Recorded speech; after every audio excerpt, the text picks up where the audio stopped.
നമസ്കാരം.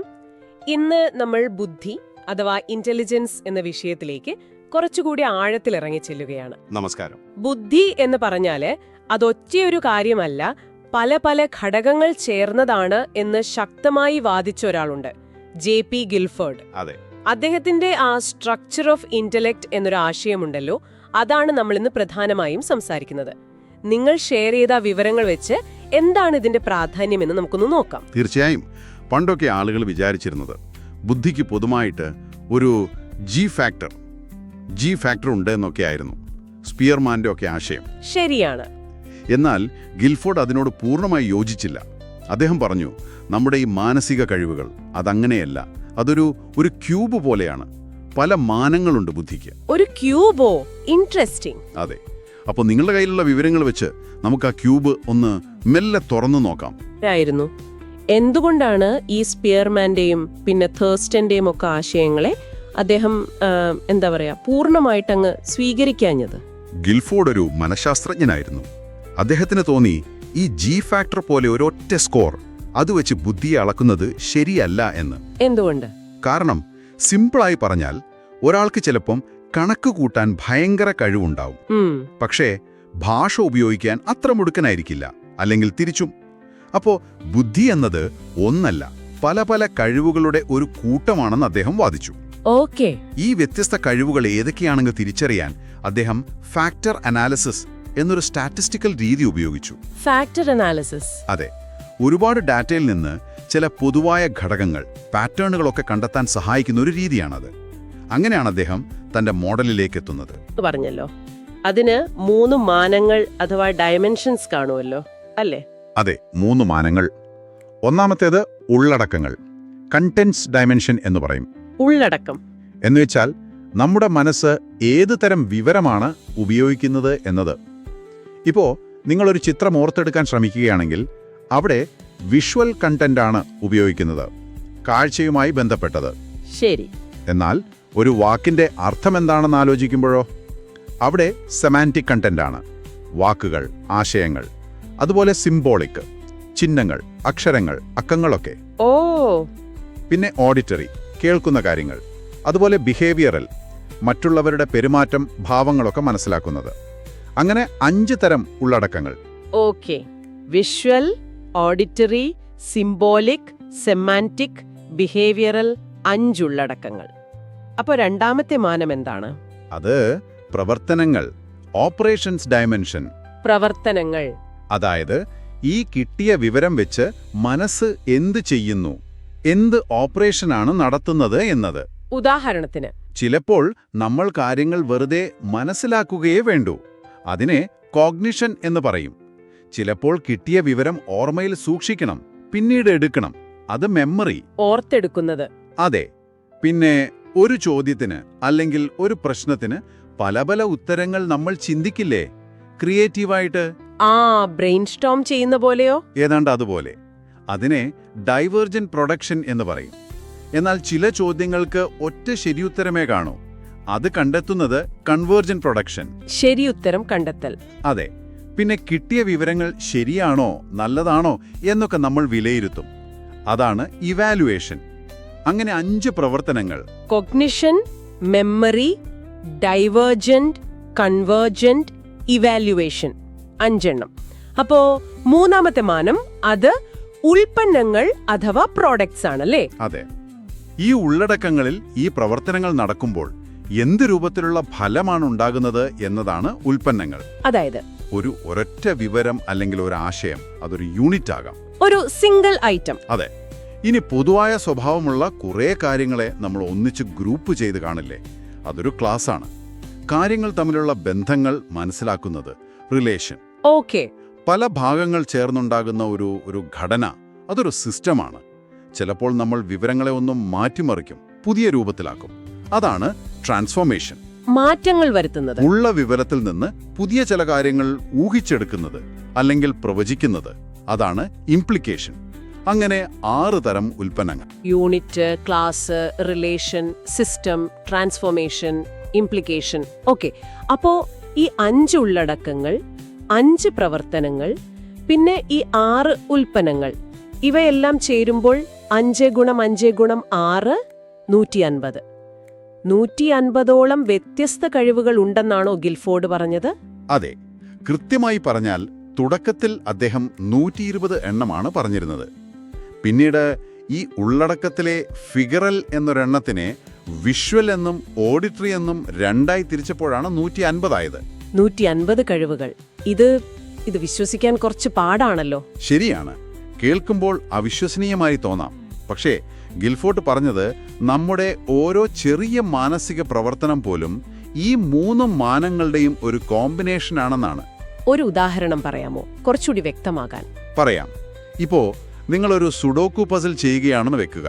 ഓക്കേ. അവിടെ നിങ്ങൾ ഉപയോഗിക്കുന്ന ഉള്ളടക്കം എന്താണ്? അക്കങ്ങളാണല്ലോ. അത് സിംബോളിക് കണ്ടന്റ് ആണ്. ശരി. നിങ്ങളവിടെ ശരിയായ ഒരൊറ്റ ഉത്തരം കണ്ടെത്താനാണ് ശ്രമിക്കുന്നത്, ഓരോ കള്ളിയിലും വരേണ്ട അക്കം. അപ്പോൾ പ്രവർത്തനം എന്താണ്? Convergent production. അതെ. ചിലപ്പോൾ നിങ്ങൾ വെച്ച അക്കം നിയമങ്ങളനുസരിച്ച് ശരിയാണോ എന്ന് പരിശോധിക്കും. അപ്പോ ഇവാലുവേഷൻ എന്ന പ്രവർത്തനവും വരുന്നുണ്ട്. അവസാനം നിങ്ങൾക്ക് കിട്ടുന്ന പൂർത്തിയായ ഗ്രിഡ് എന്താണ്? അതൊരു സിസ്റ്റം എന്ന ഉൽപ്പന്നമാണ്.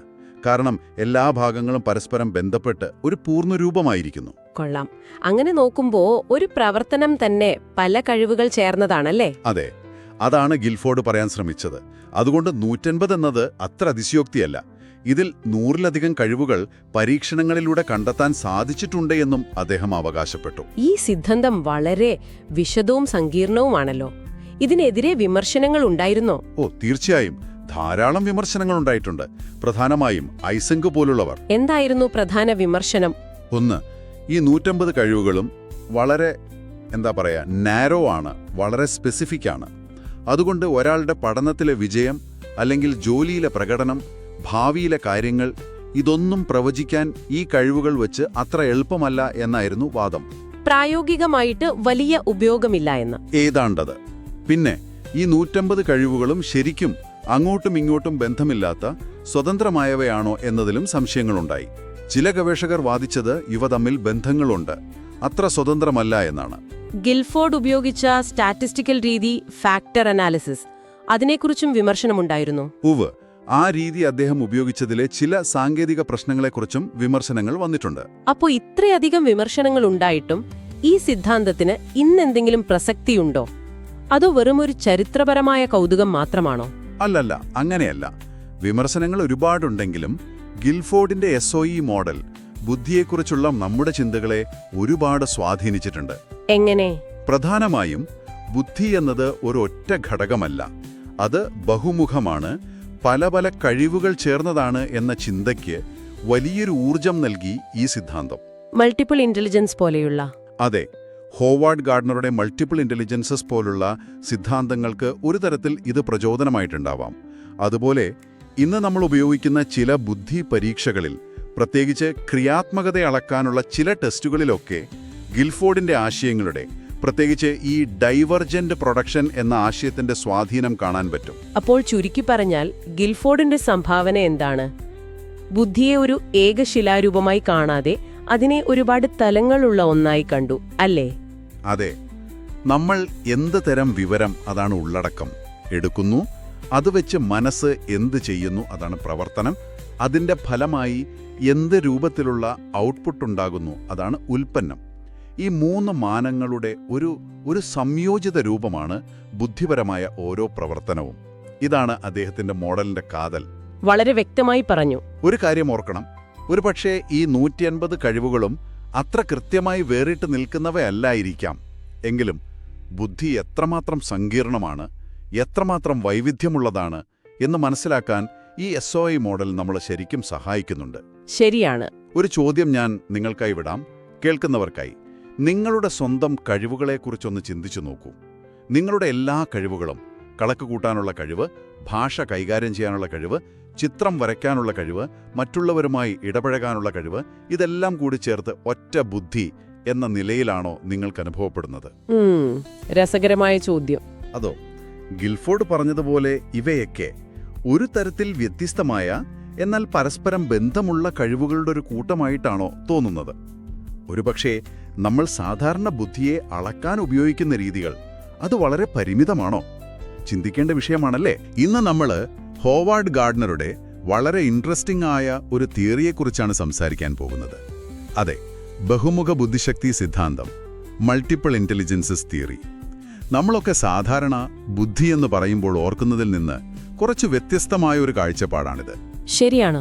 ഹോവാർഡ് ഗാർഡനർ എന്ന ചിന്തകൻ ബുദ്ധിയെക്കുറിച്ചുള്ള നമ്മുടെ പാരമ്പരാഗത ചിന്തകളെ, പ്രത്യേകിച്ച് IQ ടെസ്റ്റുകളെയൊക്കെ അദ്ദേഹം ചോദ്യം ചെയ്തു. അപ്പോ എന്താണ് ഈ സിദ്ധാന്തം? 8 തരം ബുദ്ധികളെക്കുറിച്ചാണ് അദ്ദേഹം പ്രധാനമായും പറയുന്നത്, അല്ലേ? ഇത് നമ്മുടെയൊക്കെ പഠനത്തെ അല്ലെങ്കിൽ കരിയറിനെയൊക്കെ എങ്ങനെ ബാധിക്കാം? നമുക്കൊന്ന് വിശദമായിട്ട് നോക്കിയാലോ? തീർച്ചയായും. അപ്പോ ആദ്യം തന്നെ, ആരാണ് ഈ ഹോവാർഡ് ഗാർഡനർ? എങ്ങനെയാണ് അദ്ദേഹം ഈ ഒരു ബഹുമുഖ ബുദ്ധി എന്ന ആശയത്തിലേക്ക് എത്തുന്നത്? ഹാർവാർഡിലെ പഠനമൊക്കെ ഇതിന് പിന്നിലുണ്ടെന്ന് കേട്ടിട്ടുണ്ട്. ഉണ്ട്. ഹോവാർഡ് ഗാർഡനർ ഹാർവാർഡ് യൂണിവേഴ്സിറ്റിയിലെ ഒരു പ്രൊഫസറായിരുന്നു. ഒരു ഡെവലപ്മെന്റൽ സൈക്കോളജിസ്റ്റാണ് അദ്ദേഹം. അദ്ദേഹത്തിന്റെ കരിയറിന്റെ തുടക്കത്തിൽ ജീൻ പിയാഷെ പോലുള്ളവരുടെ വർക്കുകൾ, അതുപോലെ എറിക് എറിക്സന്റെയും കൂടെയൊക്കെ അദ്ദേഹം പ്രവർത്തിച്ചിട്ടുണ്ട്. ഓഹോ. അതെ. പിന്നീട് ഹാർവാർഡിൽ തന്നെയുള്ള പ്രോജക്റ്റ് സീറോ എന്നൊരു ഗവേഷണ പദ്ധതിയുടെ ഭാഗമായി. ഈ പ്രോജക്റ്റ് പ്രധാനമായും ഊന്നൽ കൊടുത്തത് മനുഷ്യന്റെ ചിന്താശേഷി, പഠനം, ക്രിയാത്മകത ഇതിനെയൊക്കെ കുറിച്ചുള്ള പഠനത്തിനായിരുന്നു. അവിടെ പ്രവർത്തിക്കുമ്പോഴാണ് ഗാർഡനർക്ക് അന്നത്തെ നിലവിലുണ്ടായിരുന്ന ബുദ്ധിയെക്കുറിച്ചുള്ള സങ്കല്പങ്ങളിൽ, പ്രത്യേകിച്ച് ഈ സൈക്കോമെട്രിക് ടെസ്റ്റിംഗ് രീതികളിലെ പോരായ്മകൾ മനസ്സിലാവുന്നത്. സൈക്കോമെട്രിക് ടെസ്റ്റിംഗ് എന്ന് പറയുമ്പോൾ ഈ IQ ടെസ്റ്റുകളൊക്കെയാണോ ഉദ്ദേശിക്കുന്നത്? അതെ, പ്രധാനമായും IQ ടെസ്റ്റുകൾ. ഈ ടെസ്റ്റുകൾ അളക്കുന്നത് പ്രധാനമായും ഭാഷാപരവും യുക്തിപരവുമായ കഴിവുകളാണ്. അപ്പോൾ ഗാർഡനർ ചിന്തിച്ചു, മനുഷ്യന്റെ കഴിവുകൾ ഇതിൽ മാത്രം ഒതുങ്ങുന്നതാണോ? ഒരു നല്ല സംഗീതജ്ഞൻ, അല്ലെങ്കിൽ ഒരു മികച്ച കായിക താരം, ഒരു ചിത്രകാരൻ, ഇവർക്കൊന്നും ബുദ്ധിയില്ലേ? അതൊരു നല്ല ചോദ്യമാണല്ലോ. ശരിയാണ്. അതെ. അപ്പോ അദ്ദേഹത്തിന് തോന്നി, ബുദ്ധി എന്നത് ഒരൊറ്റ ഘടകമല്ല, മറിച്ച് വ്യത്യസ്ത തരത്തിലുള്ള കഴിവുകളുടെ ഒരു കൂട്ടായ്മയാണ്. അതാണ് ഈ സിദ്ധാന്തത്തിന്റെ അടിസ്ഥാനം. എന്നിട്ട് 1983-ൽ അദ്ദേഹത്തിന്റെ വളരെ പ്രശസ്തമായ frames of mind, the theory of multiple intelligences എന്ന പുസ്തകം പുറത്തിറങ്ങി. അതിലാണ് ഈ ആശയം അദ്ദേഹം വിശദീകരിക്കുന്നത്. അതെ, ആ പുസ്തകത്തിലാണ് അദ്ദേഹം ഈ സിദ്ധാന്തം ആദ്യമായിട്ട് അവതരിപ്പിക്കുന്നത്. വെറുമൊരു കഴിവ് എന്നതിനപ്പുറം ഒന്നിനെ ബുദ്ധിയെന്ന് വിളിക്കണമെങ്കിൽ ഗാർഡനർ ചില മാനദണ്ഡങ്ങൾ മുന്നോട്ട് വച്ചല്ലോ. അത് ചുമ്മാങ്ങ് ലിസ്റ്റ് ചെയ്യല്ല ചെയ്തത്, അല്ലേ? എന്തൊക്കെയായിരുന്നു ആ മാനദണ്ഡങ്ങൾ? അത് വളരെ പ്രധാനപ്പെട്ട ഒരു പോയിന്റാണ്. ഗാർഡനർ വെറുതെ കുറെ കഴിവുകളെ ബുദ്ധിയായി കണക്കാക്കുകയല്ല ചെയ്തത്. ഒരു കഴിവിനെ ബുദ്ധിയായി അംഗീകരിക്കണമെങ്കിൽ അത് ചില നിബന്ധനകൾ പാലിക്കണമെന്ന് അദ്ദേഹം പറഞ്ഞു. ഏകദേശം 8 മാനദണ്ഡങ്ങളാണ് അദ്ദേഹം മുന്നോട്ട് വെച്ചത്. 8 മാനദണ്ഡങ്ങളോ? എന്തൊക്കെയാണത്? പറയാം. ഒന്നാമതായി, തലച്ചോറിന് സംഭവിക്കുന്ന കേടുപാടുകൾ മൂലം ആ പ്രത്യേക കഴിവ് ഒറ്റപ്പെട്ട് നഷ്ടപ്പെടാനുള്ള സാധ്യത. അതായത് brain damage, potential for brain isolation due to brain damage. ചിലപ്പോൾ ഒരു സ്ട്രോക്ക് വന്നാൽ ഒരാൾക്ക് സംസാരിക്കാനുള്ള കഴിവ് നഷ്ടപ്പെടാം, പക്ഷെ മറ്റു കഴിവുകൾക്കൊന്നും കുഴപ്പമുണ്ടാവില്ല. ഇത് ഭാഷാപരമായ ബുദ്ധി തലച്ചോറിലൊരു പ്രത്യേക സ്ഥാനം വഹിക്കുന്നു എന്നതിന് തെളിവാണ്. ഓഹോ, അത് ശരിയാണല്ലോ. രണ്ടാമതായി, അതിനൊരു പരിണാമപരമായ ചരിത്രവും യുക്തിയും ഉണ്ടായിരിക്കണം. മനുഷ്യവർഗത്തിന്റെ അതിജീവനത്തിന് ആ കഴിവ് എപ്പോഴെങ്കിലും സഹായകമായിരുന്നിരിക്കണം. മൂന്നാമതായി, അതിന് തിരിച്ചറിയാവുന്ന അടിസ്ഥാന പ്രവർത്തനങ്ങൾ അല്ലെങ്കിൽ സെറ്റ് ഓഫ് ഓപ്പറേഷൻസ് വേണം. ഉദാഹരണത്തിന്, സംഗീത ബുദ്ധിക്ക് പിച്ചും ഋതവും തിരിച്ചറിയാനുള്ള കഴിവ് അടിസ്ഥാനമാണ്. നാലാമതായി, ആ ബുദ്ധിയെ പ്രതീകാത്മകമായി രേഖപ്പെടുത്താൻ കഴിയണം. Susceptibility to encoding in a simple system. ഭാഷ അക്ഷരങ്ങളിലൂടെയും വാക്കുകളിലൂടെയും രേഖപ്പെടുത്തുന്നത് പോലെ സംഗീതം നൊട്ടേഷനിലൂടെയും ഗണിതം അക്കങ്ങളിലൂടെയും രേഖപ്പെടുത്തുന്നു. ശരിയാണ്. അഞ്ചാമതായി, അതിന് അതിൻ്റെതായ ഒരു വ്യക്തമായ വളർച്ചാഘട്ടവും പ്രാവീണ്യം നേടാനുള്ള വ്യക്തമായ രീതികളും ഉണ്ടായിരിക്കണം. കുട്ടികൾ ഭാഷ പഠിക്കുന്നതിനും ഗണിതം പഠിക്കുന്നതിനും ഓരോ ഘട്ടങ്ങളുണ്ടല്ലേ? അതെ അതെ. ആറാമതായി, അസാധാരണ കഴിവുകളുള്ള വ്യക്തികളുടെ നിലനിൽപ്പ്. Existence of savants, prodigies and other exceptional people. Autism സ്പെക്ട്രത്തിലുള്ള ചില കുട്ടികൾക്ക്, അതായത് ഇഡിയറ്റ് സാവൻസ് എന്ന് പണ്ട് വിളിച്ചിരുന്നവർക്ക്, ഗണിതത്തിലോ സംഗീതത്തിലോ അസാമാന്യ കഴിവുകൾ കാണാറുണ്ട്. അതുപോലെ പ്രതിഭകളായ കുട്ടികളും, പ്രോഡിജീസ്. ഇതും ഓരോ ബുദ്ധിയുടെയും സ്വയംഭരണാധികാരത്തിന് തെളിവാണ്. ശരിയാണ്, അങ്ങനെയുള്ളവരെക്കുറിച്ച് കേട്ടിട്ടുണ്ട്. ഏഴാമതായി പരീക്ഷണ മനഃശാസ്ത്രത്തിൽ നിന്നുള്ള പിന്തുണ വേണം. അതായത് മനഃശാസ്ത്രപരമായ പരീക്ഷണങ്ങളിലൂടെ ആ ബുദ്ധിയുടെ നിലനിൽപ്പിനെ സാധൂകരിക്കാൻ കഴിയണം. അവസാനമായി എട്ടാമത് സൈക്കോമെട്രിക് കണ്ടെത്തലുകളിൽ നിന്നുള്ള പിന്തുണ. നിലവിലുള്ള ബുദ്ധി പരീക്ഷണങ്ങളിൽ നിന്ന് ഈ ബുദ്ധിയെ വേർതിരിച്ചു മനസ്സിലാക്കാൻ സാധിക്കണം. എന്നാൽ ഇത് മറ്റു ബുദ്ധികളുമായി എങ്ങനെ ബന്ധപ്പെട്ടിരിക്കുന്നു എന്നും പഠിക്കാൻ കഴിയണം. ഓ, അപ്പോ ഇത്രയും കണിശമായ മാനദണ്ഡങ്ങൾ ഉപയോഗിച്ചാണ് അദ്ദേഹം ഈ ബുദ്ധികളെ തിരിച്ചറിഞ്ഞത്. അതുകൊണ്ട് തന്നെ ആവണം ഇത് വെറും കഴിവുകൾ എന്നതിലുപരി ബുദ്ധികൾ എന്ന് അദ്ദേഹം വിളിച്ചത്. അതെ അതെ, ഈ മാനദണ്ഡങ്ങൾ വെച്ച് അദ്ദേഹം ആദ്യം 7 ബുദ്ധികളെയാണ് തിരിച്ചറിഞ്ഞത്. പിന്നീട് വർഷങ്ങൾക്ക് ശേഷം 8ാമതൊരെണ്ണം കൂടി ചേർത്തു. അപ്പോ ആ 8 ബുദ്ധികൾ ഏതൊക്കെയാണെന്ന് നമുക്ക് വിശദമായി നോക്കാമല്ലേ? ഓരോന്നും എന്താണെന്നും അതിന്റെ ഉദാഹരണങ്ങളും പറയാമോ? തീർച്ചയായും. ഒന്നാമത്തേത് ഭാഷാപരമായ ബുദ്ധി, ലിംഗ്വിസ്റ്റിക് ഇന്റലിജൻസ്. വാക്കുകൾ നന്നായി ഉപയോഗിക്കാനുള്ള കഴിവാണ്. ഭാഷ വായിക്കാനും എഴുതാനും സംസാരിക്കാനും ഫലപ്രദമായി ആശയവിനിമയം നടത്താനുമുള്ള കഴിവ്. അപ്പോ എഴുത്തുകാർ, കവികൾ, പത്രപ്രവർത്തകർ, അഭിഭാഷകർ ഇവരൊക്കെ ഈ ഗണത്തിൽ വരും. കറക്റ്റ്. നല്ല വാക്ചാതുര്യമുള്ളവർ, കഥ പറയുന്നവർ, പുതിയ ഭാഷകൾ എളുപ്പം പഠിക്കുന്നവർ ഒക്കെ ഇതിനുദാഹരണമാണ്. രണ്ടാമത്തേതോ? രണ്ടാമത്തേത് യുക്തിപര ഗണിതപരമായ ബുദ്ധി, ലോജിക്കൽ മാത്തമാറ്റിക്കൽ ഇന്റലിജൻസ്. ഇതാണ് നമ്മൾ സാധാരണ ബുദ്ധിയെന്ന് പറയുമ്പോൾ കൂടുതൽ പേരും ചിന്തിക്കുന്നത്. കാര്യകാരണസഹിതം ചിന്തിക്കാനുള്ള കഴിവ്, യുക്തി ഉപയോഗിച്ച് പ്രശ്നങ്ങൾ പരിഹരിക്കാനുള്ള കഴിവ്, സംഖ്യകളും പാറ്റേണുകളും കൈകാര്യം ചെയ്യാനുള്ള കഴിവ്. ശാസ്ത്രജ്ഞർ, ഗണിതജ്ഞർ, കമ്പ്യൂട്ടർ പ്രോഗ്രാമർമാർ, എഞ്ചിനീയർമാർ ഇവർക്കൊക്കെ ഈ ബുദ്ധി കൂടുതലായിരിക്കും അല്ലേ? അതെ. സങ്കീർണമായ കണക്കുകൂട്ടലുകൾ നടത്താനും അമൂർത്തമായ ആശയങ്ങൾ ആബ്സ്ട്രാക്ട് കോൺസെപ്റ്റ്സ് മനസ്സിലാക്കാനും പരീക്ഷണങ്ങൾ രൂപകൽപ്പന ചെയ്യാനുമൊക്കെയുള്ള കഴിവ് ഇതിൽപ്പെടും. ഓക്കെ. മൂന്നാമത്തേത്? മൂന്നാമത്തേത് സംഗീതപരമായ ബുദ്ധി, മ്യൂസിക്കൽ ഇന്റലിജൻസ്. സംഗീതത്തിന്റെ പാറ്റേണുകൾ, പിച്ചുകൾ, റിതം, ടോൺ എന്നിവ തിരിച്ചറിയാനും ഓർമ്മിക്കാനും സൃഷ്ടിക്കാനും ആസ്വദിക്കാനുമുള്ള കഴിവ്. ഗായകർ, സംഗീത സംവിധായകർ, സംഗീതോപകരണങ്ങൾ വായിക്കുന്നവർ അവർക്കെല്ലാം ഇത് പ്രധാനമാണ്. തീർച്ചയായും. പാട്ട് കേട്ടാൽ പെട്ടെന്ന് താളം പിടിക്കുന്നവർ, ഈണങ്ങൾ പെട്ടെന്ന് ഓർക്കുന്നവർ, സംഗീതം കേട്ട് വികാരങ്ങൾ തിരിച്ചറിയുന്നവർ ഒക്കെ ഇതിൽ വരും. ശരി. അടുത്തത്? നാലാമത്തേത് ശാരീരിക ചലനപരമായ ബുദ്ധി, ബോഡിലി കൈനസ്തെറ്റിക് ഇന്റലിജൻസ്. സ്വന്തം ശരീരം ഉപയോഗിച്ച് പ്രശ്നങ്ങൾ പരിഹരിക്കാനും വസ്തുക്കൾ കൈകാര്യം ചെയ്യാനും ആശയങ്ങൾ പ്രകടിപ്പിക്കാനുമുള്ള കഴിവ്. ഇത് കുറച്ച് വ്യത്യസ്തമാണല്ലോ. ശരീരം ഉപയോഗിക്കുന്നതും ബുദ്ധിയാണെന്ന്. ഉദാഹരണങ്ങൾ പറയാമോ? പറയാം.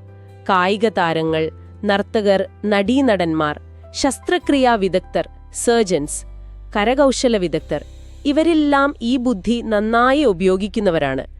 കൈകളും കണ്ണുകളും തമ്മിലുള്ള ഏകോപനം, ശാരീരികമായ ബാലൻസ്, വേഗത, കൃത്യത ഇതൊക്കെ ഇതിന്റെ ഭാഗമാണ്. ഒരു സർജന്റെ സൂക്ഷ്മമായ കൈകളും ഒരു നർത്തകന്റെ മെയ്വഴക്കവും രണ്ടും ഈ ബുദ്ധിയുടെ ഭാഗമാണെന്നത് രസകരമാണ്. അതെ. അടുത്തത് അഞ്ചാമത്തത് സ്ഥാനീയ ബുദ്ധി, സ്പേഷ്യൽ ഇന്റലിജൻസ്. സ്ഥലങ്ങളെയും രൂപങ്ങളെയും ദൃശ്യപരമായി മനസ്സിലാക്കാനും മനസ്സിൽ ചിത്രീകരിക്കാനും വിഷ്വലൈസ് കൈകാര്യം ചെയ്യാനുമുള്ള കഴിവ്. ത്രിമാന ലോകത്തെ 3-ഡയമെൻഷണൽ വേൾഡ് മനസ്സിലാക്കാനുള്ള കഴിവ്.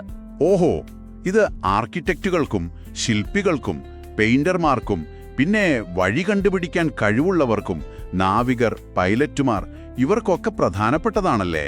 ശരിയാണ്. ചെസ് കളിക്കാർക്കും ഈ ബുദ്ധി പ്രധാനമാണ്. മാപ്പുകൾ വായിക്കാനും ഗ്രാഫുകൾ മനസ്സിലാക്കാനും പസിലുകൾ സോൾവ് ചെയ്യാനുമൊക്കെയുള്ള കഴിവ് ഇതിൽ വരും. ആറാമത്തെ ബുദ്ധിയോ? ആറാമത്തത് വ്യക്തിയാന്തര ബുദ്ധി, ഇന്റർപേഴ്സണൽ ഇന്റലിജൻസ്. മറ്റുള്ളവരുടെ വികാരങ്ങൾ, മാനസികാവസ്ഥകൾ, ഉദ്ദേശ്യങ്ങൾ, പ്രചോദനങ്ങൾ എന്നിവ മനസ്സിലാക്കി അവരുമായി ഫലപ്രദമായി ഇടപഴകാനുള്ള കഴിവ്. ഇത് സോഷ്യൽ ഇന്റലിജൻസ് എന്നും പറയാറുണ്ട്. ഇത് ഇന്നത്തെ കാലത്ത് വളരെ പ്രധാനപ്പെട്ട ഒന്നാണെന്ന് തോന്നുന്നു. അധ്യാപകർ, രാഷ്ട്രീയക്കാർ, വിൽപ്പനക്കാർ, കൗൺസിലർമാർ, നേതാക്കൾ. അതെ, മറ്റുള്ളവരെ മനസ്സിലാക്കാനും അവരുമായി സഹകരിക്കാനും അവരെ സ്വാധീനിക്കാനും തർക്കങ്ങൾ പരിഹരിക്കാനുമൊക്കെയുള്ള കഴിവാണ് ഇതിൽ പ്രധാനം. എംപതി, അതായത് മറ്റൊരാളുടെ സ്ഥാനത്ത് നിന്ന് ചിന്തിക്കാനുള്ള കഴിവും ഇതിന്റെ ഭാഗമാണ്. ശരിയാണ്. ഏഴാമത്തത് ആന്തരിക വൈയക്തിക ബുദ്ധി, ഇൻട്രാപേഴ്സണൽ ഇന്റലിജൻസ്. ഇത് വ്യക്തിയാന്തര ബുദ്ധിയുടെ ഒരു മറുവശം പോലെയാണ്. അതായത് സ്വയം മനസ്സിലാക്കാനുള്ള കഴിവ്. സ്വന്തം വികാരങ്ങൾ, ലക്ഷ്യങ്ങൾ, ശക്തികൾ, ദൗർബല്യങ്ങൾ എന്നിവയെക്കുറിച്ച് വ്യക്തമായ ധാരണയുണ്ടായിരിക്കുക. ആ അറിവ് ഉപയോഗിച്ച് സ്വന്തം ജീവിതത്തെ നിയന്ത്രിക്കാനുള്ള കഴിവ്. ഓഹോ, സെൽഫ് അവെയർനെസ് എന്ന് പറയാം. ഇത് ആർക്കാണ് കൂടുതൽ കാണുക? തത്വശാസ്ത്രജ്ഞർ, മനഃശാസ്ത്രജ്ഞർ? അതെ, തത്വശാസ്ത്രജ്ഞർ, മനഃശാസ്ത്രജ്ഞർ, എഴുത്തുകാർ, ആത്മീയ നേതാക്കൾ എന്നിവരിലൊക്കെ ഇത് കൂടുതലായി കാണാം. സ്വന്തം വികാരങ്ങളെ നിയന്ത്രിക്കാനും ലക്ഷ്യങ്ങൾ വെക്കാനും സ്വയം പ്രചോദിപ്പിക്കാനുമുള്ള കഴിവൊക്കെ ഇതിൽ വരും. ഓക്കെ, ഇനി 8ാമത്തെ ബുദ്ധി. ഇത് പിന്നീടാണ് ചേർത്തതെന്ന് പറഞ്ഞല്ലോ. അതെ, 8ാമത്തേത് പ്രകൃതിപരമായ ബുദ്ധി, നാച്ചുറലിസ്റ്റിക് ഇന്റലിജൻസ്. പ്രകൃതിയെ നിരീക്ഷിക്കാനും സസ്യജന്തുജാലങ്ങളെ തിരിച്ചറിയാനും തരംതിരിക്കാനും പ്രകൃതിയിലെ പാറ്റേണുകൾ മനസ്സിലാക്കാനുമുള്ള കഴിവ്. അപ്പോ കർഷകർ, ജീവശാസ്ത്രജ്ഞർ, പരിസ്ഥിതി പ്രവർത്തകർ, മൃഗങ്ങളെ പരിശീലിപ്പിക്കുന്നവർ. കൃത്യം. പണ്ടുകാലത്ത് വേട്ടയാടിയും ഭക്ഷണം ശേഖരിച്ചുമൊക്കെ ജീവിച്ചിരുന്ന മനുഷ്യർക്ക് ഈ ബുദ്ധി വളരെ അത്യാവശ്യമായിരുന്നു. ഏത് ചെടി വിഷമുള്ളതാണ്, ഏത് മൃഗം അപകടകാരിയാണ് എന്നൊക്കെ തിരിച്ചറിയാനുള്ള കഴിവ്. കാലാവസ്ഥാ മാറ്റങ്ങൾ പ്രവചിക്കാനുള്ള കഴിവുമൊക്കെ ഇതിൽപ്പെടും. ഈ 8 കൂടാതെ ഗാർഡനർ വേറൊരു സാധ്യതയെക്കുറിച്ചും പറഞ്ഞിരുന്നല്ലോ, അസ്തിത്വപരമായ ബുദ്ധി. ശരിയാണ്, എക്സിസ്റ്റൻഷ്യൽ ഇന്റലിജൻസ്. ജീവിതത്തിന്റെ അർത്ഥം, മരണം, മനുഷ്യന്റെ നിലനിൽപ്പിന്റെ ലക്ഷ്യം തുടങ്ങിയ വലിയ തത്വശാസ്ത്രപരമായ ചോദ്യങ്ങളെക്കുറിച്ച് ആഴത്തിൽ ചിന്തിക്കാനുള്ള കഴിവാണിത്. പക്ഷെ ഇത് മറ്റുള്ളവയെപ്പോലെ വ്യക്തമായ മാനദണ്ഡങ്ങൾ പാലിക്കുന്നുണ്ടോ എന്ന കാര്യത്തിൽ അദ്ദേഹത്തിന് പൂർണ്ണ ഉറപ്പില്ലായിരുന്നു. അതുകൊണ്ട് ഇതിനെ ഒരു 9ാമത്തെ പൂർണ്ണ ബുദ്ധിയായി അദ്ദേഹം ഔദ്യോഗികമായി ലിസ്റ്റ് ചെയ്തില്ല, ഒരു സാധ്യതയായി മാത്രം പരിഗണിച്ചു. വളരെ വിശദമായി പറഞ്ഞു. ഈ 8 അല്ലെങ്കിൽ 9 ബുദ്ധികൾ കേൾക്കുമ്പോൾ ശരിക്കും നമ്മൾ സാധാരണ ചിന്തിക്കുന്ന ബുദ്ധിയുടെ ലോകം എത്ര വലുതാണെന്ന് മനസ്സിലാവുന്നുണ്ട്. എന്തുകൊണ്ടാണ് ഈ സിദ്ധാന്തം ഇത്ര പ്രാധാന്യമർഹിക്കുന്നത്, പ്രത്യേകിച്ച് വിദ്യാഭ്യാസ രംഗത്ത്? ഏറ്റവും പ്രധാനപ്പെട്ട കാരണം നമ്മുടെ ഇപ്പോഴത്തെ വിദ്യാഭ്യാസ സമ്പ്രദായവും സമൂഹവും കൂടുതലും ഊന്നൽ നൽകുന്നത് ആദ്യത്തെ 2 ബുദ്ധികൾക്കാണ്, ഭാഷാപരവും യുക്തിപര ഗണിതപരവും. സ്കൂളിലെ പരീക്ഷകൾ, മത്സര പരീക്ഷകളൊക്കെ പ്രധാനമായും അളക്കുന്നത് ഈ 2 കഴിവുകളാണ്. ശരിയാണ്. മാർക്ക് കുറഞ്ഞാൽ പഠിക്കാൻ മോശം എന്നൊരു ലേബൽ വീഴും. അതെ, പക്ഷേ ഗാർഡനർ പറയുന്നത് എന്താണെന്ന് വെച്ചാൽ, ഒരു കുട്ടിക്ക് ഒരുപക്ഷേ കണക്കിൽ മാർക്ക് കുറവായിരിക്കാം, പക്ഷെ ആ കുട്ടിക്ക് നന്നായി പാടാനോ ചിത്രം വരയ്ക്കാനോ അല്ലെങ്കിൽ മറ്റുള്ളവരുമായി നന്നായി ഇടപഴകാനോ കഴിഞ്ഞേക്കും. ഈ കഴിവുകളെ നമ്മൾ ബുദ്ധിയായി അംഗീകരിക്കുകയും പ്രോത്സാഹിപ്പിക്കുകയും ചെയ്യുന്നില്ലെങ്കിൽ ആ കുട്ടിയുടെ യഥാർത്ഥ കഴിവുകൾ പുറത്തുവരില്ല. ശരിയാണ്. പലപ്പോഴും ഈ കുട്ടികളെ പഠന വൈകല്യമുള്ളവർ, ലേണിംഗ് ഡിസേബിൾഡ് എന്നൊക്കെ തെറ്റായി മുദ്രകുത്താറുമുണ്ട്. കൃത്യമായി. ഗാർഡനറുടെ സിദ്ധാന്തം ആവശ്യപ്പെടുന്നത് എന്താണെന്ന് വെച്ചാൽ, നമ്മുടെ പാഠ്യപദ്ധതികളും പഠന രീതികളും കൂടുതൽ വൈവിധ്യമാർന്നതാകണം. എല്ലാത്തരം ബുദ്ധികളെയും പരിപോഷിപ്പിക്കാൻ അവസരം നൽകണം. സംഗീതം, കല, കായികം, സാമൂഹ്യ പഠനം, പ്രകൃതി പഠനം ഇവയ്ക്കെല്ലാം അർഹമായ സ്ഥാനം നൽകണം. ഓരോ കുട്ടിക്കും അവരവരുടെ ശക്തിക്കനുസരിച്ച് പഠിക്കാനും വളരാനും അവസരമുണ്ടാകണം. ഇത് ശരിക്കും അധ്യാപകർക്കും രക്ഷിതാക്കൾക്കും ഒരുപോലെ പ്രധാനപ്പെട്ടൊരു കാഴ്ചപ്പാടാണ്. കുട്ടികളുടെ കഴിവിനെ മാർക്കിന്റെ അടിസ്ഥാനത്തിൽ മാത്രം അളക്കരുത് എന്ന വലിയൊരു സന്ദേശം ഇതിലുണ്ട്. തീർച്ചയായും. എന്നാൽ എല്ലാ സിദ്ധാന്തങ്ങളെയും പോലെ ഗാർഡനറുടെ ഈ സിദ്ധാന്തത്തിനും വിമർശനങ്ങളുണ്ട്, അല്ലേ? എന്തൊക്കെയാണ് പ്രധാനമായും ഇതിനെതിരെ ഉന്നയിക്കപ്പെടുന്ന വാദങ്ങൾ? ഉണ്ട്, വിമർശനങ്ങൾ തീർച്ചയായും ഉണ്ട്.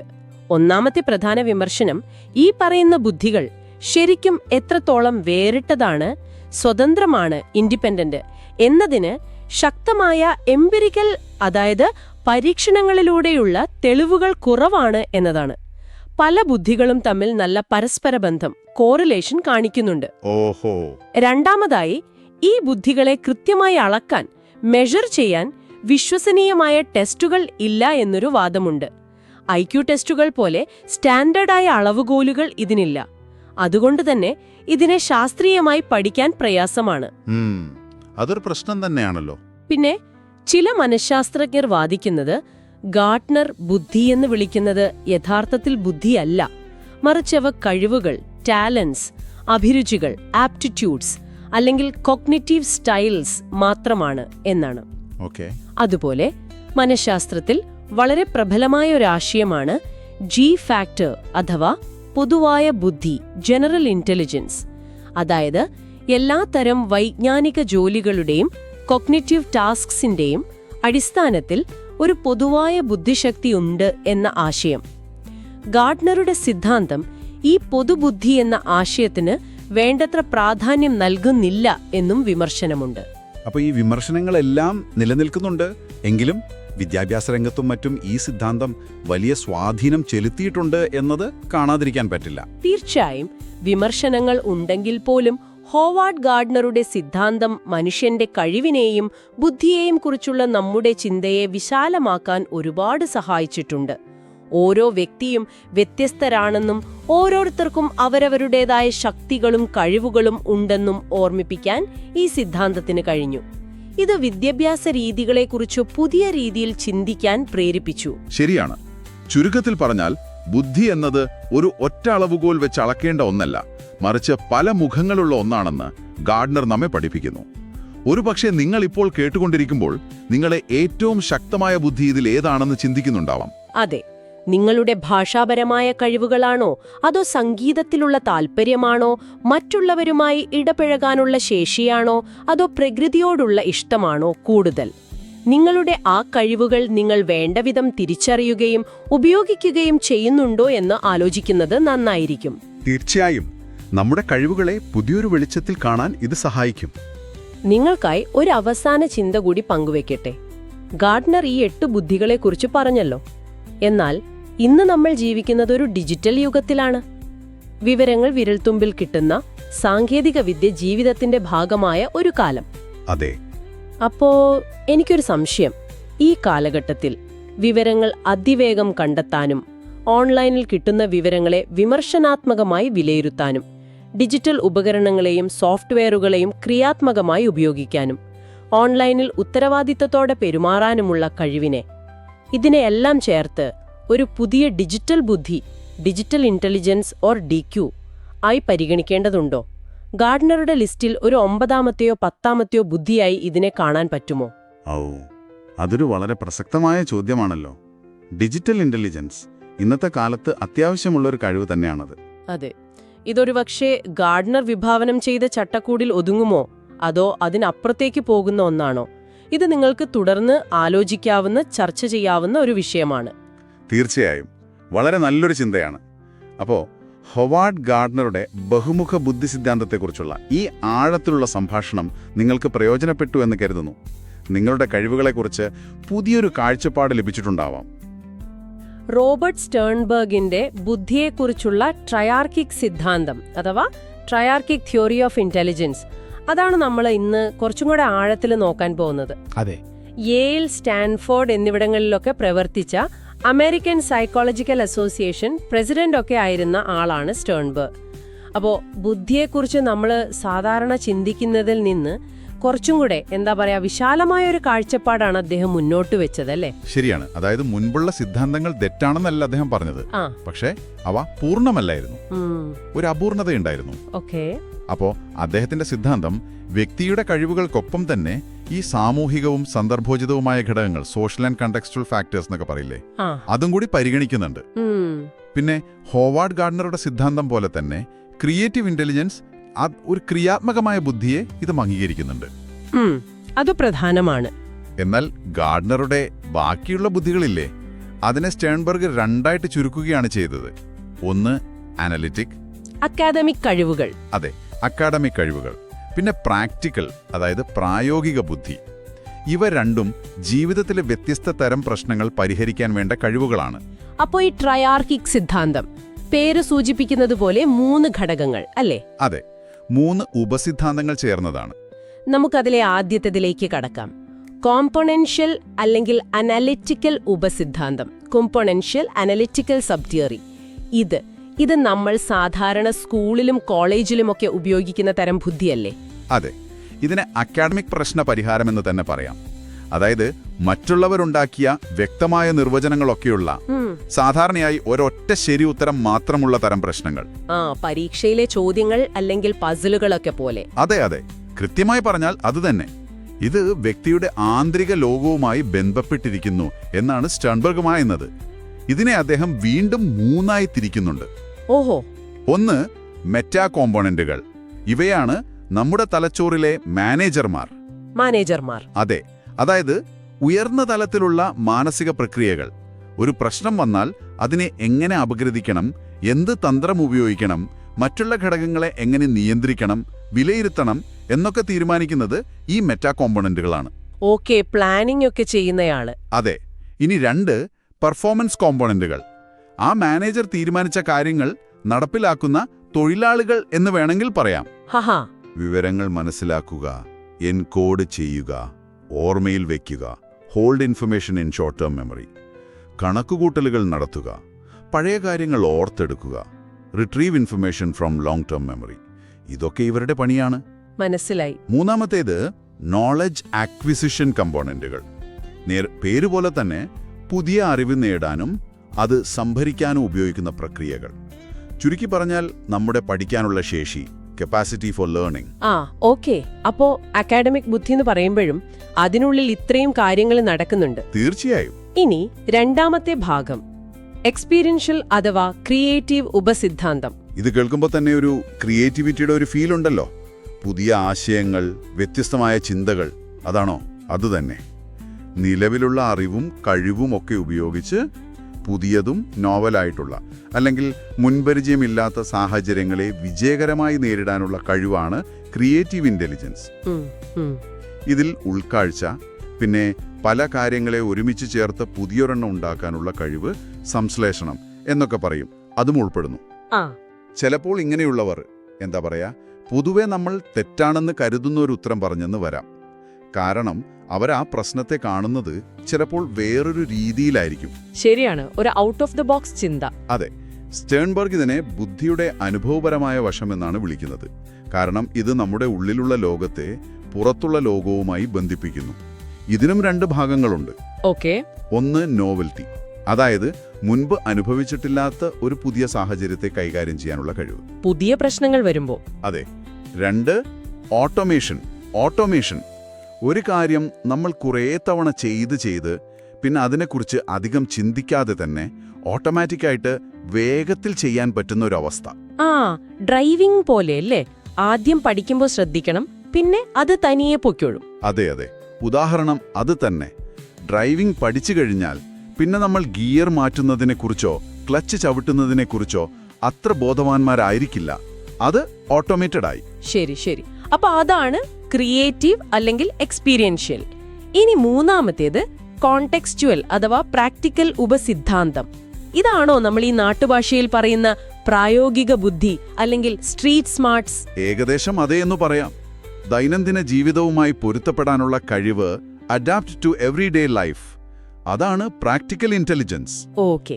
ഒരു പ്രത്യേക സാഹചര്യത്തിൽ ആ കോണ്ടെക്സ്റ്റിൽ എന്ത് ചെയ്യണം എന്ന് മനസ്സിലാക്കി ഏറ്റവും ഉചിതമായ രീതിയിൽ പ്രവർത്തിക്കാനുള്ള കഴിവ്.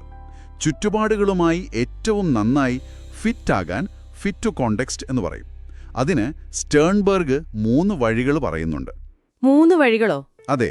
1, അഡാപ്റ്റേഷൻ. പൊരുത്തപ്പെടൽ. അതെ. സാഹചര്യത്തിനനുസരിച്ച് നമ്മൾ സ്വയം മാറുക. അതെ. ഒരു പുതിയ ഓഫീസിൽ ചേരുമ്പോൾ അവിടുത്തെ നിയമങ്ങളോടും രീതികളോടും നമ്മൾ അഡ്ജസ്റ്റ് ചെയ്യില്ലേ, അത് അഡാപ്റ്റേഷനാണ്. ശരി. 2, ഷേപ്പിംഗ്. ഇത് നേരെ തിരിച്ചാണ്. നമ്മുടെ ആവശ്യങ്ങൾക്കനുസരിച്ച് ചുറ്റുപാടുകളെ മാറ്റിയെടുക്കുക. ഉദാഹരണത്തിന് ഇപ്പോ പഠിക്കാൻ നല്ല ശാന്തമായ ഒരു അന്തരീക്ഷം വേണമെന്ന് കരുതാം. നമ്മൾ ചിലപ്പോൾ റൂമിന്റെ വാതിലടച്ച് സ്വസ്ഥമായി ഇരിക്കും. അത് നമ്മൾ സാഹചര്യത്തെ ഷേപ്പ് ചെയ്യുകയാണ്. ഓക്കെ, മനസ്സിലായി. 3, സെലക്ഷൻ. നിലവിലുള്ള സാഹചര്യം നമുക്കൊട്ടും തൃപ്തികരമല്ല, നമ്മുടെ ലക്ഷ്യങ്ങൾ നേടാനത് സഹായിക്കില്ല എന്ന് തോന്നുമ്പോൾ ആ സാഹചര്യം ഉപേക്ഷിച്ച് നമുക്ക് കൂടുതൽ അനുയോജ്യമായ പുതിയൊരെണ്ണം തിരഞ്ഞെടുക്കുക. ആ ഇപ്പോ നല്ല ജോലി അവസരങ്ങളുള്ള ഒരു സിറ്റിയിലേക്ക് താമസം മാറുന്നത് പോലെ. അതെ, അത് നല്ല ഉദാഹരണമാണ്. കൂടുതൽ അവസരങ്ങൾ തേടി നമ്മളൊരു പുതിയ സ്ഥലം തിരഞ്ഞെടുക്കുന്നു. അതാണ് സെലക്ഷൻ. കൊള്ളാം. അപ്പൊ സ്റ്റേൺബർഗിന്റെ പ്രധാന പോയിന്റ് ഇതാണ്: ജീവിതത്തിൽ വിജയം നേടണമെങ്കിൽ ഈ 3 തരം ബുദ്ധികളും, അനലിറ്റിക്കൽ, ക്രിയേറ്റീവ്, പിന്നെ ഈ പ്രാക്ടിക്കൽ, ഇവ 3ഉം വേണം. ഇവയെല്ലാം ഒരുമിച്ച് ഉപയോഗിക്കണം, അല്ലേ? അതെ അതെ, ആ ഒരു സന്തുലിതാവസ്ഥ, ബാലൻസ്, അതാണ് പ്രധാനം. ഏതെങ്കിലും ഒന്നിൽ മാത്രം മിടുക്ക് കാണിച്ചിട്ട് കാര്യമില്ല. ശരിയാണ്. നമ്മുടെ സ്ട്രെങ്ത് എവിടെയാണ്, വീക്ക്നെസ് എവിടെയാണ് എന്നൊക്കെ തിരിച്ചറിഞ്ഞ് വീക്ക്നെസ് പരിഹരിക്കാൻ ശ്രമിക്കുക. അല്ലെങ്കിൽ നമ്മുടെ സ്ട്രെങ്തിന് പറ്റിയൊരു സാഹചര്യം കണ്ടെത്തുക. ഇതിലെല്ലാം ഏറ്റവും പ്രധാനം ഈ പൊരുത്തപ്പെടാനുള്ള കഴിവ്, അഡാപ്റ്റബിലിറ്റി, അത് തന്നെയാണ്. ഈ സിദ്ധാന്തം കേൾക്കുമ്പോൾ വളരെ ലോജിക്കലായിട്ട് തോന്നുന്നുണ്ട്. എന്നാലും എല്ലാ സിദ്ധാന്തങ്ങൾക്കും വിമർശനങ്ങൾ ഉണ്ടാകുമല്ലോ. ഇതിനെതിരെ എന്തെങ്കിലും വിമർശനങ്ങൾ വന്നിട്ടുണ്ടോ? മറ്റു സിദ്ധാന്തങ്ങളുമായിട്ട് എങ്ങനെയാണിത് വ്യത്യാസപ്പെട്ടിരിക്കുന്നത്? ഉണ്ട്, തീർച്ചയായും വിമർശനങ്ങൾ ഉണ്ടായിട്ടുണ്ട്. ഇപ്പോൾ ഹൊവാർഡ് ഗാർഡ്നറുടെ തിയറി ഓഫ് മൾട്ടിപ്പിൾ ഇന്റലിജൻസസുമായിട്ട് താരതമ്യം ചെയ്താൽ 9 തരം ബുദ്ധികൾ. അതെ, ഗാർഡ്നർ ശ്രദ്ധിക്കുന്നത് ബുദ്ധിയുടെ വ്യത്യസ്ത മേഖലകളിലാണ്, ഡൊമെയിൻസ് ഓഫ് ഇന്റലിജൻസ്. പക്ഷേ സ്റ്റേൺബർഗ് ഊന്നൽ നൽകുന്നത് ബുദ്ധി എങ്ങനെ പ്രവർത്തിക്കുന്നു എന്നതിലാണ്, പ്രോസസ്സസ് ഓഫ് ഇന്റലിജൻസ്. അതാണൊരു പ്രധാന വ്യത്യാസം. ഓക്കേ. പിന്നെ വിമർശനങ്ങൾ നോക്കിയാൽ ഗോഡ്ഫ്രിഡ്സിനെ പോലെയുള്ള ചിലർ പറയുന്നത് ഈ സിദ്ധാന്തത്തിന് വേണ്ടത്ര അനുഭവപരമായ തെളിവുകളില്ല, അൺഎംപിരിക്കൽ നേച്ചറാണിതിന് എന്നാണ്. പരീക്ഷണങ്ങളിലൂടെ തെളിയിക്കാൻ പാടാണെന്നാണോ? ഒരു പരിധിവരെ അതെ. പിന്നെ ഈ പ്രാക്ടിക്കൽ ഇന്റലിജൻസ് എന്ന് പറയുന്നത് ശരിക്കും ഒരു പ്രത്യേകതരം ബുദ്ധിയാണോ, അതോ നമ്മൾ സാധാരണ IQ ടെസ്റ്റുകളിലൂടെ അളക്കുന്ന ബുദ്ധിയുമായിട്ട് ബന്ധമുള്ള ഒരു പ്രത്യേക ജോലി ചെയ്യാൻ പഠിക്കുന്ന അറിവ്, ടാസ്ക് സ്പെസിഫിക് നോളജ്, അതാണോ എന്നൊക്കെയുള്ള സംശയങ്ങൾ ഉന്നയിക്കപ്പെട്ടിട്ടുണ്ട്. അതുപോലെ ക്രിയാത്മകതയെ, ക്രിയേറ്റിവിറ്റിയെ അനലിറ്റിക്കൽ ബുദ്ധിയിൽ നിന്ന് ശരിക്കും വേർതിരിച്ച് കാണാൻ പറ്റുമോ എന്ന ചോദ്യവും ചിലർ ചോദിക്കുന്നുണ്ട്. ശരിയാണ്, അതും ചിന്തിക്കേണ്ട കാര്യമാണ്. എന്തായാലും സ്റ്റേൺബർഗിന്റെ ഈ ട്രയാർക്കിക് സിദ്ധാന്തം ബുദ്ധിയെക്കുറിച്ച് നമ്മൾ ചിന്തിക്കുന്ന രീതിയെ ഒന്ന് വികസിപ്പിക്കാൻ സഹായിച്ചിട്ടുണ്ടെന്ന് പറയാമല്ലേ? തീർച്ചയായും. ബുദ്ധി എന്ന് പറയുന്നത് കേവലം പുസ്തകത്തിലെ അറിവോ പരീക്ഷയിലെ മാർക്കോ മാത്രമല്ല. അതെ, അതിനപ്പുറം പുതിയ സാഹചര്യങ്ങളെ നേരിടാനും ക്രിയാത്മകമായി ചിന്തിക്കാനും നമ്മുടെ ചുറ്റുപാടുകളുമായിട്ട് നല്ല രീതിയിൽ ഇടപെടാനുമുള്ള കഴിവുകൂടിയാണ് ബുദ്ധി എന്ന് സ്റ്റേൺബർഗ് നമ്മളെ ഓർമ്മിപ്പിക്കുന്നു. വളരെ ശരിയാണ്. അപ്പോ ഈ ചർച്ച കേട്ട് നിങ്ങൾക്ക് സ്വയം ഒന്ന് ചിന്തിച്ചു നോക്കാനൊരു കാര്യം: നിങ്ങളുടെ സ്വന്തം ജീവിതത്തിൽ ഈ പറഞ്ഞ 3 തരം ബുദ്ധികൾ, അനലിറ്റിക്കൽ, ക്രിയേറ്റീവ്, പ്രാക്ടിക്കൽ, ഇവയൊക്കെ നിങ്ങൾ എങ്ങനെയൊക്കെയാണ് ഉപയോഗിക്കുന്നത്? നിങ്ങളുടെ ശക്തി എവിടെയാണ് കൂടുതൽ, എവിടെയാണ് ചിലപ്പോൾ കുറച്ചുകൂടി ശ്രദ്ധ വേണ്ടത്? ഇതൊന്ന് ആലോചിക്കുന്നത് ഒരുപക്ഷെ നിങ്ങൾക്ക് നിങ്ങളെ തന്നെ നന്നായി മനസ്സിലാക്കാൻ സഹായിച്ചേക്കാം. നല്ലൊരു പോയിന്റാണ്. അപ്പോ ഇന്നത്തേക്ക് നിർത്താം. മറ്റൊരു വിഷയവുമായി നമുക്ക് വീണ്ടും കാണാം. നന്ദി.